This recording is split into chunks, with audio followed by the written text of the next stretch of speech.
Om Jnanatimirandhasya Jnananjana Shalakaya Chakshurun Militam Yena Tasmai Shri Gurave Namaha. Continuing the discussion of divine arrangements, divine intercession, seeing the hand of Krishna in one's life, and specifically that of Srila Prabhupada. Srila Prabhupada isn't Krishna, but there's the understanding that if we dedicate our life in his service, which means in Krishna's service, with Srila Prabhupada as the special servant of Krishna who's particularly taking care of us, that even though Srila Prabhupada isn't personally present, we can understand how he's guiding us, sheltering us. And if we think that guiding us and sheltering us means also that if we become proud, the common obstacle in advancement in devotional service, it's somewhat of a quandary that we try hard to serve Krishna and then become proud of it. We shouldn't become proud, but that's our conditioning. Or we actually develop some modicum of humility, and then we feel, I'm very humble.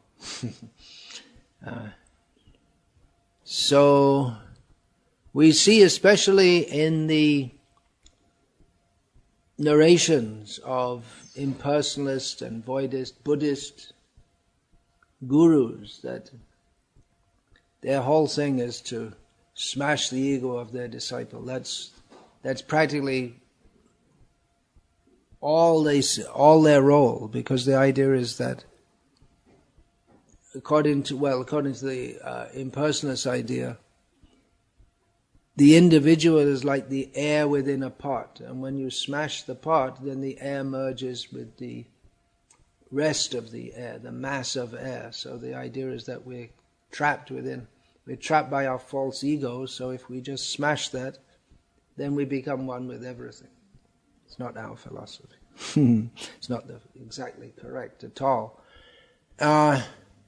But we hear such things of it's just like their only thing is to smash the ego. But the Vaishnava Guru is not so much, smashing the ego may be there, but it's rather remolding the ego from the sense of thinking, Ishvaro aham bhogi, I am the controller, I am the enjoyer, at least I'm doing my best to control what I can and enjoy what I can. Changing that consciousness, that is the false ego, to I am a servant of Krishna. I'm only meant for serving Krishna. But devotees, they may become aware that if they do go off course, or they start to become proud, then Prabhupada will arrange something to break that. Just going to make a little note here.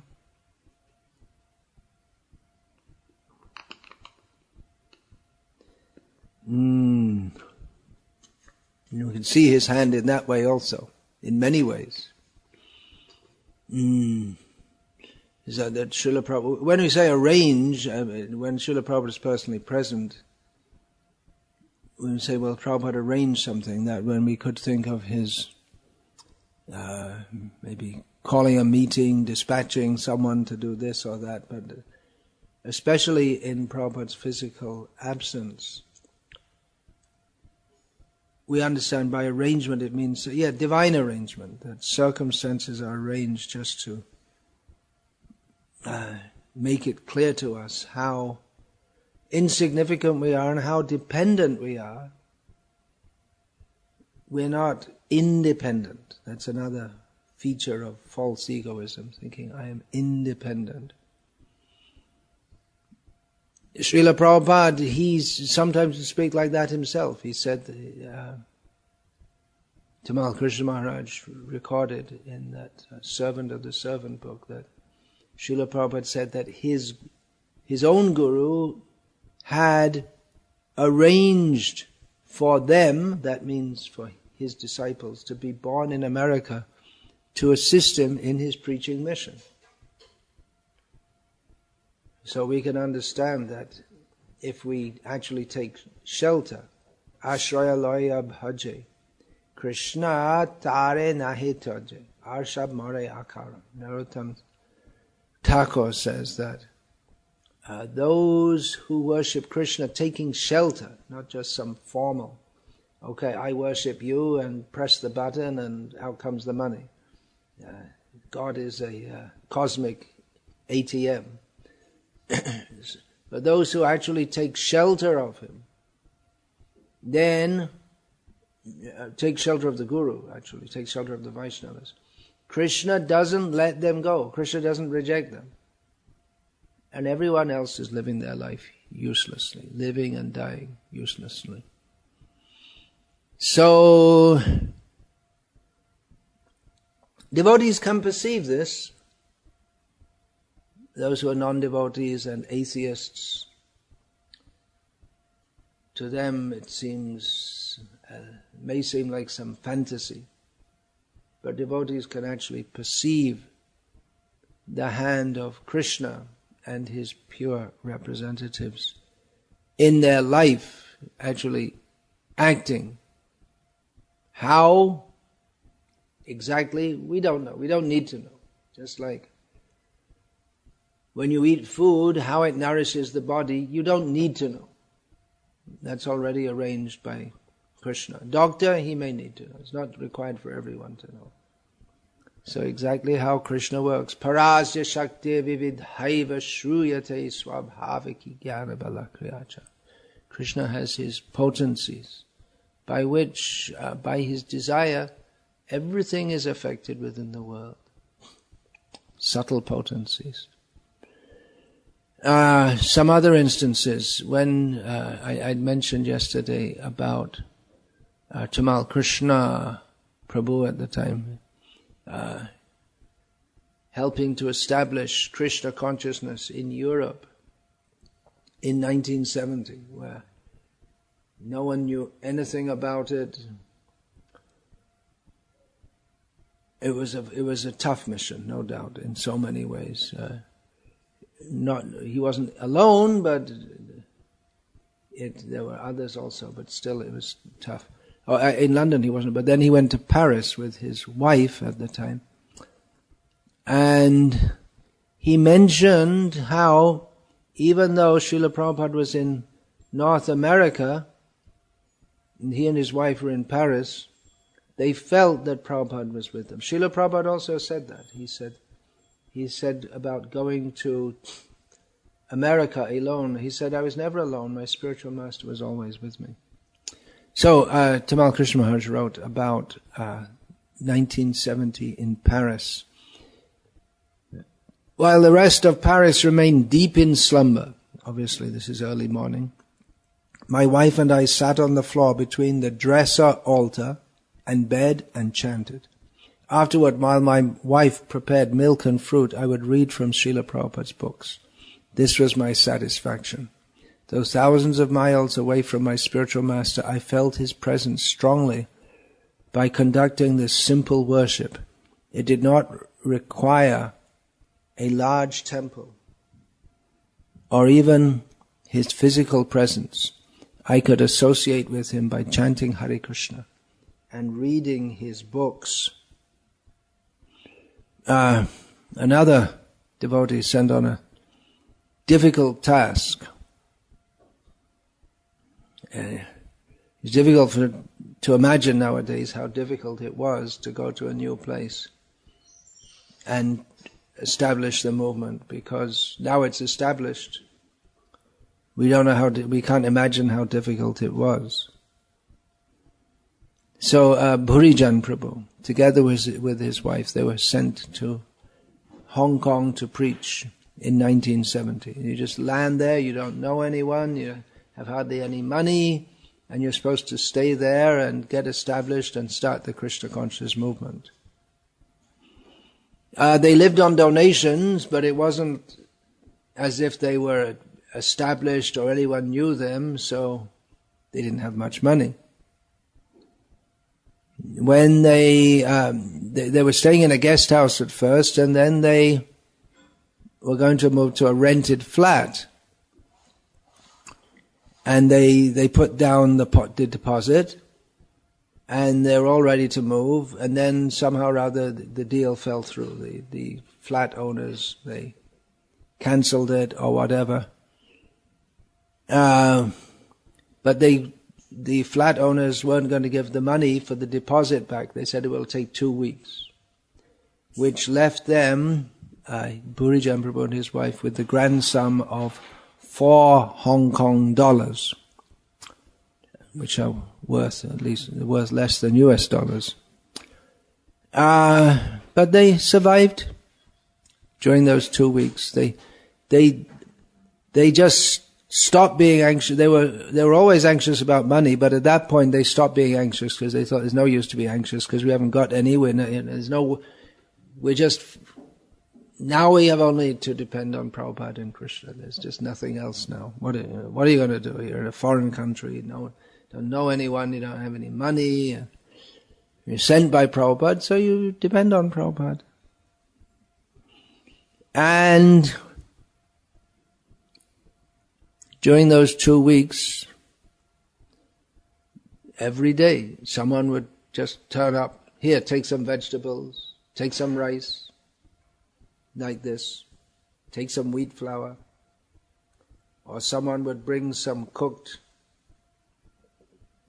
prasadam from a temple, or invite them to take prasad at their house. There's a large Indian community there. And even their rent was paid by an Indian shop owner who'd seen them, because they would go out regularly chanting in the parks. And one Indian shop owner had seen, and he just came and said, okay, I'd like to pay your rent. They didn't ask him, they didn't know him, but he was just impressed by that, and he offered to help in that way. And then Bhurijan Prabhu wrote that, slowly the fact dawned on me, Krishna was actually protecting us, his insignificant, naive, immature servants who were trying to please Prabhupada. So because they're trying to please Prabhupada, Krishna helped in all respects. So there are many such instances. One of the most famous being that in London, when the temple at Berry Place, it was being built, arranged, invitations had been sent out to many people to come for the opening of the temple. Everything was getting ready. There was only one thing missing: there were no deities, and no plan to bring any deities either. And they were planning a deity installation. It's an unusual way of managing things. Anyway, it's a well-known story how one man came and said, well, I have some deity. He wanted to sell them. And then Srila Prabhupada went there, and the deities were there in the man's house, and he wanted to talk about how much they would cost and all this. Srila Prabhupada just kidnapped them.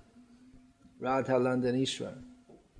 He said to Tamal and Gurudas that, I think we'll just take the deities. Now just see how heavy they are, pick them up, and then he picked them up and walked out, and the man said, well, no, Swamiji. They said, no, it's okay. We can manage them, it's okay. And they just left. They stole the deities, you could say. Prabhupada he knew something which no one else knew, that Krishna was waiting there. There are so many incidents. Shyamasundar Prabhu, who was one of Srila Prabhupada's first devotees on the west coast of America, recounted one incident in which same thing, they had no money, no way to get any money, so many devotees to be fed, so many things to do. They're really and then early morning, one morning they went out for a japa walk or something, and they just saw so many $100 bills just in the street, just blowing, which they promptly picked up and used in Krishna's service. So this faith that if we serve Krishna, ananyas chintayanto mang ye janah paryapasate tesham nityabhiyuktanam yogakshemam vahamyaham. If we dedicate ourselves in Krishna's service, Krishna will look after us, and devotees found that to be true. Krishna, Prabhupada is looking after us. So it's not only in such extreme situations that we can feel the presence of Srila Prabhupada, or where some extraordinarily difficult situation, but in our day-to-day lives, if we're trying to serve his instructions, then we're with him. As Srila Prabhupada wrote in his dedication to Srimad Bhagavatam, dedicated to my eternal Master, His Divine Grace, Srila Bhaktisiddhanta Saraswati Goswami Prabhupada. He lives forever in his divine instructions, and the follower lives with him. So we can always be with Srila Prabhupada by following his instructions, and if we have the mood to do that, we can feel his presence. When reading his books, we know that this is Srila Prabhupada.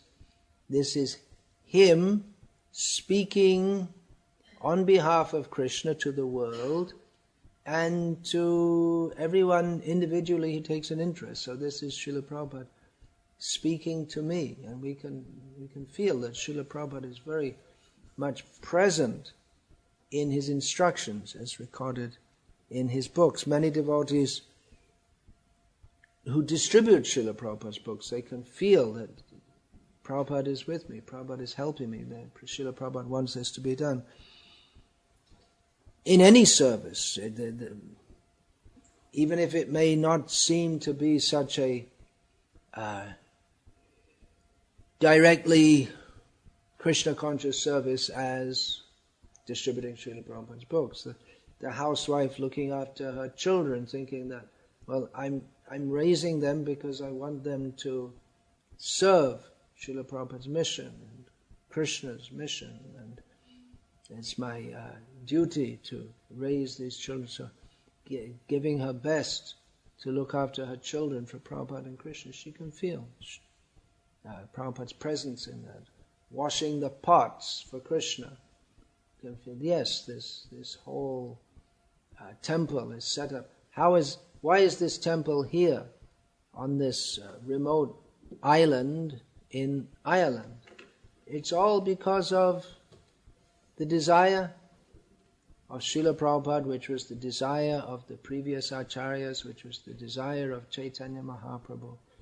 So washing the pots, cleaning the floor, they may seem to be very menial services, but there's a whole parampara of great acharyas who are behind that, and we link with them by performing such services.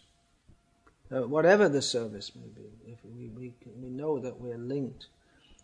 There's yoga, bhakti yoga. The yoga means linking. So linking by devotion, we're connected with Srila Prabhupada and Krishna and our own guru and all the gurus. Just a couple of days ago, I was discussing with Gopala Acharya Prabhu one thing that sometimes a devotee, especially a guru, the disciple is supposed to take the orders, the words of the guru very seriously, and those words may affect the whole life of the disciple in very significant ways. And some examples in Srila Prabhupada's own pastimes, that when he first met Bhaktisiddhanta Saraswati Thakur, Srila Saraswati Thakur said to him and to his companion that you are educated young men, you can preach Krishna consciousness all over the world. First time he saw him, didn't know him in particular. It would seem from the external point of view, he didn't know him. But that, Srila Prabhupada remembered that had an impact on his life. And then at the Mutt in Radha Kund, I believe in the Srila Prabhupada Lilamrita, there's a painting of Saraswati Thakur walking on the bank with Abhay. But actually it was in the Mutt at Radha Kund, in the Gauriya Mutt there, where he told him that if you ever get money, print books. So that made a deep impression on Srila Prabhupada. When Srila Prabhupada was reading the commentary on Bhagavad Gita by Srila Vishwanath Chakravarti Thakur, in the commentary to the verse, Vyavasaya Atmika Buddhir Eke Ha Kurunandana, he came across the passage in which Vishwanath Chakravarti Thakur says that one should take the order of the spiritual master as one's life and soul. So that made a very deep impression on Srila Prabhupada. This all molding his life.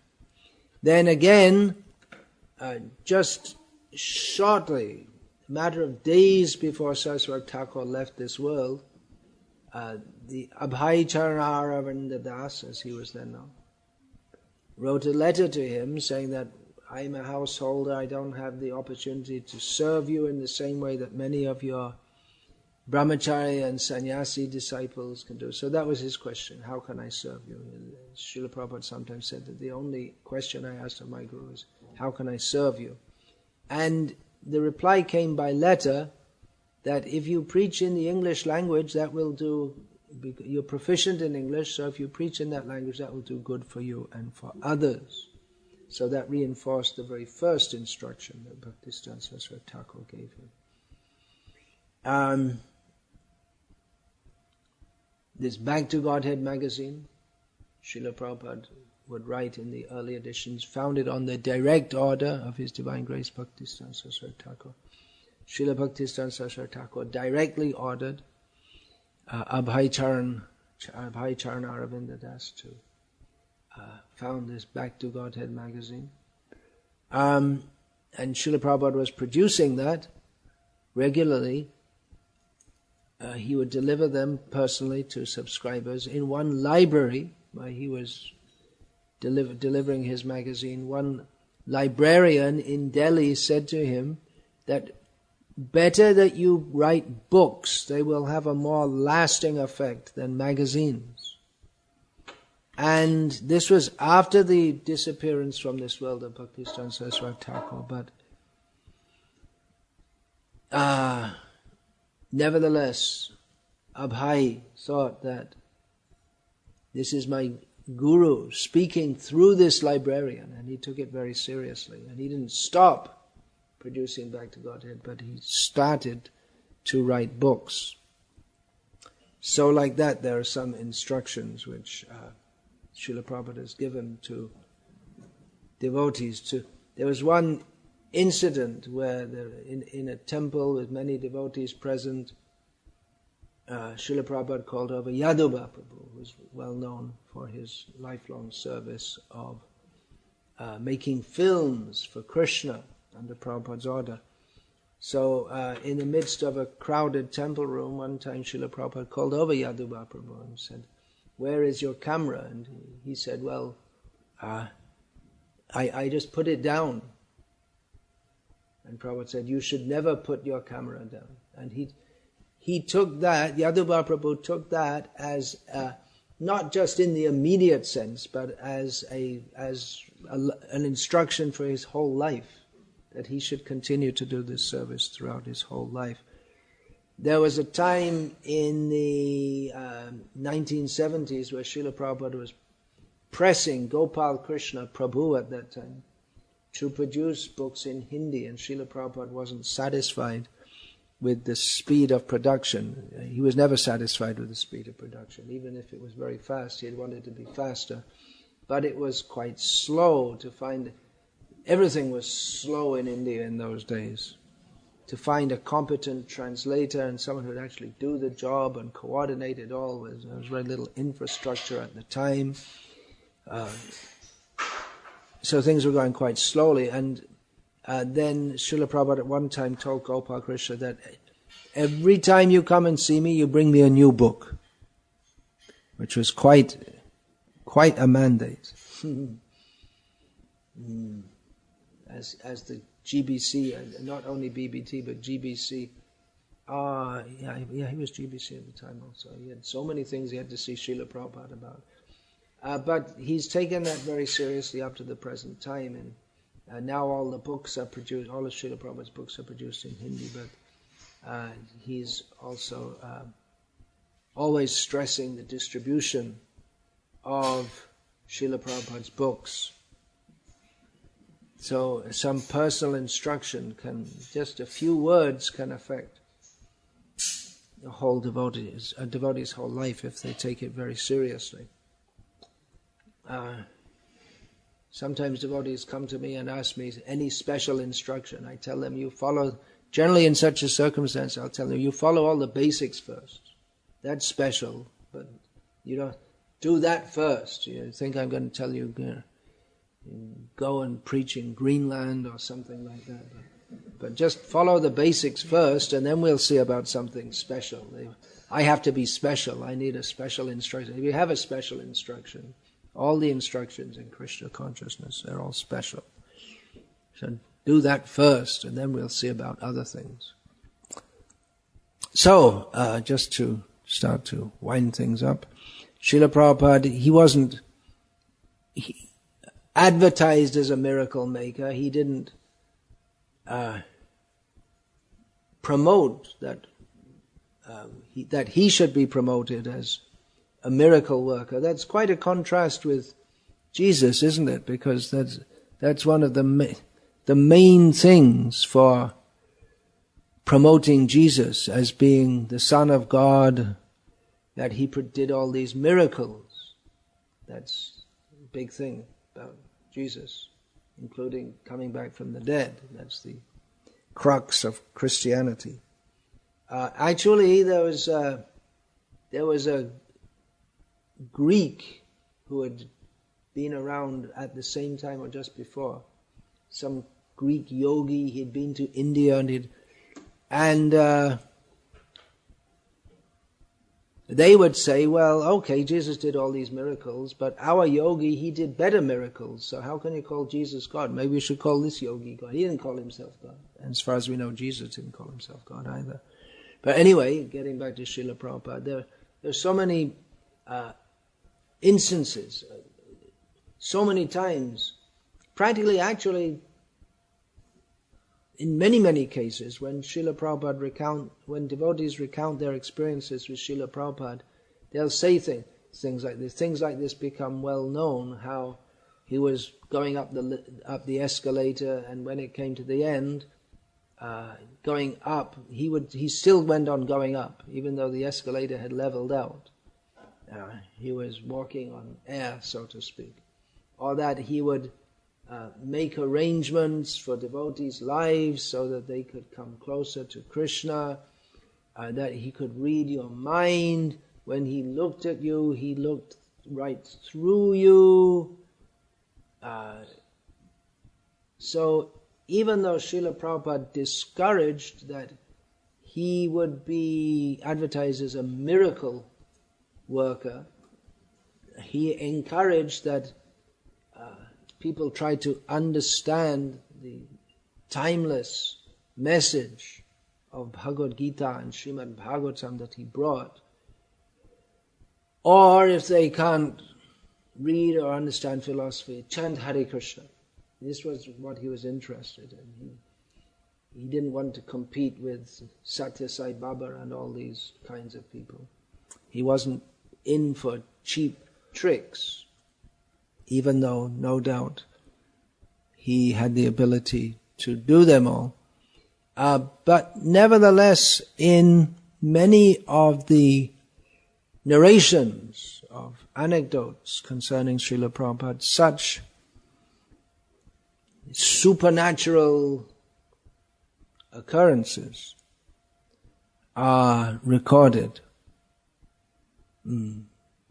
So, as I've heard it said that Srila Prabhupada said that miracles are for fools, that people who are very interested in miracles as a sign of someone's spiritual position, it's foolish, just for children or something like that. One's actual advancement is seen in their character, the humility, their detachment from the world, their attachment to Krishna. These are the signs given in Bhagavad Gita. In Bhagavatam are mentioned the various siddhis, yogic siddhis, or the achievements that a yogi can have. He can become so small that he can enter into everything. That means you can't lock him up. You try and lock him up and he'll just become very small and come right out. Or he can float in the air, he can read your mind, he can control your mind, and so many things the yogi. He can just bring something from anywhere. He has so many abilities. These are mentioned in Bhagavatam, but it's mentioned that it's also mentioned there that these can be a distraction for someone who's actually interested in the ultimate truth. That is not the ultimate level. It doesn't show any spiritual realization to have such powers. So Srila Prabhupada didn't stress these things, but nevertheless they manifested in his personality, and often devotees mention this as something amazing, which clearly sets Srila Prabhupada apart from common people. But more than that, his message and his great drive to impress that message on others, that his compassion in doing so, that is what is really extraordinary about Srila Prabhupada. It's quoting from Satsvarup Maharaj. Our relationship with Prabhupada is always that we are his menial servants, and we should never forget that. Devotional service means you serve him, and serving him means serving his mission. He is a great personality. He doesn't take service only in dressing and feeding. He takes service in executing big worldwide activities, which are his personal service to his spiritual master and to Krishna. So anything you can do to help in that preaching is just as direct and personal as bodily service. And Srila Prabhupada also stated that, because many devotees were eager to perform personal service for him. But in this world, how much service can one person accept? If you wear 1 or 2 sets of clothes a day, changing after bath, then you don't need 50 people to wash 1 or 2 sets of clothes. I mean, you could wash it once and then have someone else wash it and then someone else wash it, but there's no point to do so. And as far as eating, well, you can only eat so much. Krishna is unlimited. You can offer any amount of food to him. So the spiritual master directs the devotees in the service of Krishna. There's unlimited service to do. And Srila Prabhupada wrote that distributing my books is personal service. And actually all the services are personal service. There's no such thing as impersonal service. We say personal service to mean direct, in the presence of the person, or it may not be even in the presence, something like cleaning his room, you could say that's personal service. But all services to Srila Prabhupada's mission. They're all personal service. Satsvarup Maharaj again writes, everyone should desire intimate association with a pure devotee, and that intimate association means that you are serving and he is pleased by your service. And that's it. That's our attitude in Krishna consciousness, that we're serving and we're trying to please Srila Prabhupada. Hari, Guru and Vaishnavas. Hari, the Supreme Personality of Godhead. Our Guru, the Gurus, Srila Prabhupada, the Guru of all Gurus in this movement, his previous Gurus, and who are also our Gurus, and all the devotees.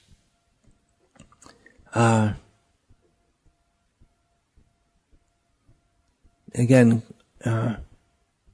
quoting from Satsvarup Maharaj, even if it gets difficult or we don't like something, still we have to stick to our service at the lotus feet of the spiritual master.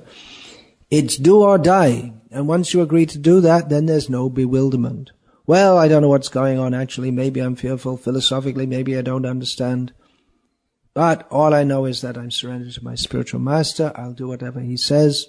And I will never give up serving him until there's absolutely no life left in my body. So serving this mission is the same as serving Srila Prabhupada personally, and service to Srila Prabhupada is as good as serving Krishna personally. In fact, that is the way to serve Krishna, through the medium of the pure devotee. So we should always know that if we're, as Srila Prabhupada also wrote again about the personal service, he said that my disciples want to be with me, and I would also like to be with them all the time, but because we have to spread Krishna consciousness all over the world, it requires that we're all in different places. But he also said that wherever a devotee is sincerely serving the mission, that I'm present there. He's present because he's non-different from his mission. It's all going on by his order and his desire. About Krishna, that's also said, Nahang tishtami vaikunte yoginam hridayeshuva. Tatra tishtami narada yatra gayanti madbhakti. He says that I don't reside in Vaikuntha, nor in the hearts of the yogis, but wherever my devotees are chanting my glories. And of course he is in Vaikuntha, but he is in the hearts of the yogis, but he wants to stress this point, that he's with his devotees, wherever they're chanting his glories. So we should always think that Srila Prabhupada is present. He is seeing what I'm doing, and he knows what is in my heart. And it doesn't mean what is in my heart is necessarily good. There may be some bad things in our heart also, but we have that faith, as Srila Prabhupada said, that if you hold on to my devotee, I'll take you back to Godhead. So we should always consider that if Srila Prabhupada is present, how we are acting, how we're speaking, what we're thinking, would we do this in the direct presence of Prabhupada? Well, if we consider he's always present, then that's a good check on our activities, that we don't act in ways that we shouldn't act. We should always think Srila Prabhupada is person. Let me serve him to the best of my ability. Hare Krishna. Srila Prabhupada ki jai. Shri Shri Gaur Nitai ki jai. Shri Shri Radha Govinda ki jai.